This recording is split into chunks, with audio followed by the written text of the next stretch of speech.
Utot, pinasok, tumigas. Bakikong, pumili ka. Sino gusto mo kontrolin? Best friend mo or kabit ng nanay mo? Ano? May kabit si nanay? Siyempre, kontrolin ko ang kabit ni nanay. Humanda ka. Good luck, walang sisiyan, Bakikong. Ano na sisiyan, Dr. Daddy? Hay naku anak, pagod ako kayod sa trabaho. Kayod sa trabaho o kayod sa kabit? Ano anak? May sinasabi ka? Wala na, punta muna ako kay tatay. O anak, bakit ka andito?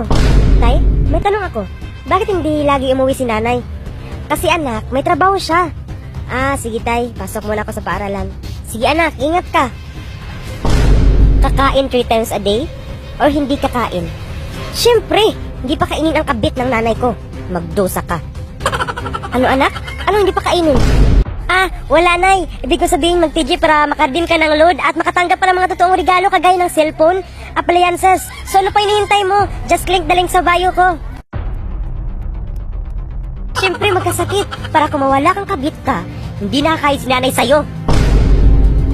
Promote sa trabaho or tanggal sa trabaho? Ito na hinihintay ko. Siyempre, matanggal para nasa amin ang aking suninanay. Anak? Bakit umiyak, tay? Anak, bumalik sakit ko at natanggal ako sa trabaho. Ano, tay? Ibig sabihin nito, si tatay ang kabit?